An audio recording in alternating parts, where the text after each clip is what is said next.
Sabe quando seu coração dispara e você não sabe o motivo? Aquela sensação estranha de que algo ruim pode acontecer a qualquer momento, mesmo quando tudo parece estar em ordem. Essa inquietação que mistura medo e expectativa tem um nome: ansiedade.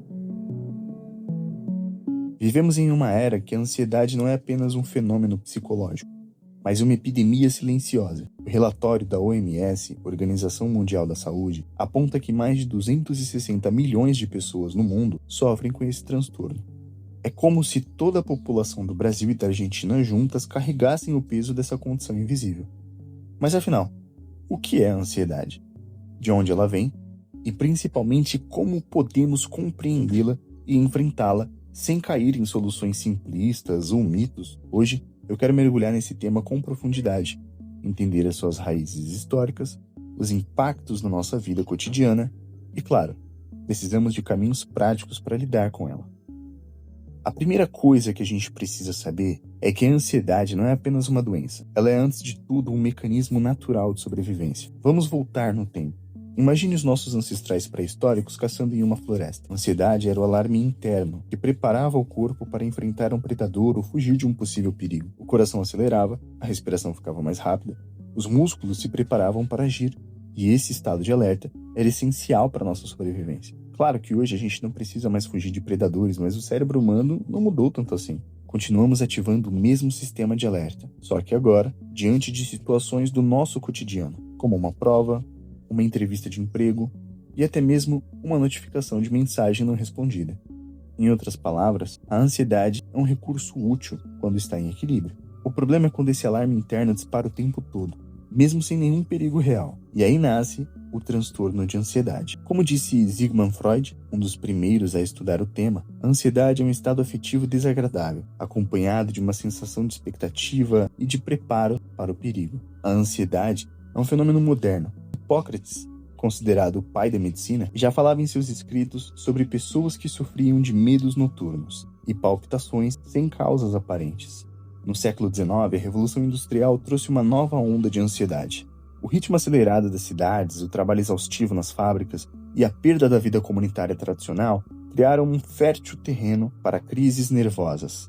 A expressão neurastenia surgiu nessa época, para descrever o esgotamento mental típico de uma vida urbana. Avançando para o século XXI, a ansiedade se tornou quase um retrato da nossa era. Redes sociais, excessos de informação, pressão por produtividade e comparação constante nos mantêm em alerta permanente. É como se o cérebro estivesse preso em um ciclo de ameaça contínua, sem nunca poder relaxar. O filósofo Soren Kierkegaard, ainda no século XIX, descreveu a ansiedade como a vertigem da liberdade. Para ele, a ansiedade surge quando o ser humano se depara com a infinidade de escolhas e possibilidades da vida. De certa forma, a sua análise continua bem atual.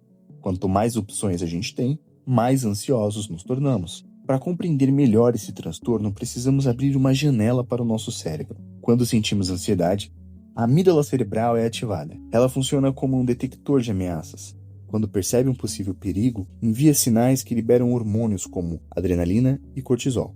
E o corpo entra em modo de alerta máximo com aqueles mesmos sintomas: coração disparado, respiração acelerada e músculos que se contraem. Isso é ótimo quando há um perigo real, mas em muitas situações não há nada acontecendo, além de uma série de pensamentos catastróficos. E é justamente essa desconexão entre a realidade e a percepção que caracteriza os transtornos de ansiedade.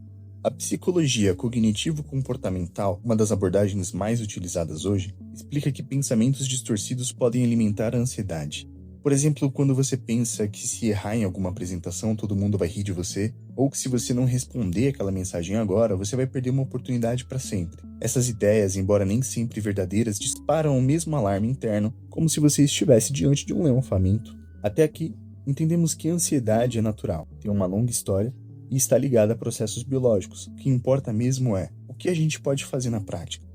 Número 1. Estratégias imediatas. Técnicas simples de respiração, como inspirar profundamente por 4 segundos, segurar por mais 4 e expirar lentamente, ajudam a acalmar o sistema nervoso. Exercícios físicos regulares também reduzem os níveis de cortisol. Reestruturação de pensamentos. Aqui entra a psicologia cognitivo-comportamental. Ela nos ensina a questionar os pensamentos automáticos. Por exemplo, será que realmente é verdade que todos vão me julgar? Essa reavaliação ajuda a diminuir a intensidade da ansiedade. E o terceiro, ajuda profissional. Em casos persistentes, é fundamental procurar acompanhamento psicológico ou psiquiatra. A terapia, combinada ou não com medicação, pode oferecer caminhos de tratamentos eficazes e seguros. Além disso, práticas como mindfulness ou atenção plena têm ajudado muita gente. Elas nos ajudam a focar no presente, em vez de ficar presos em um cenário futuro que talvez nunca aconteça. A ansiedade é ao mesmo tempo uma herança biológica e um desafio contemporâneo. Ela pode ser tanto uma aliada quanto uma inimiga. A chave é reconhecer os seus sinais, compreender as suas causas e aprender a lidar com ela de maneira consciente. O filósofo estoico Sêneca escreveu: "Sofremos mais na imaginação do que na realidade." Essa frase resume perfeitamente o papel da ansiedade. Muitas vezes, ela nos aprisiona em um cenário que nunca vai acontecer. A boa notícia é que a gente não está sozinho nesse caminho. Ao aprender, refletir e buscar ajuda quando necessário, é possível transformar a ansiedade em uma oportunidade de autoconhecimento. Devemos buscar não propostas prontas, mas abrir espaços para reflexão, aprendizado e crescimento.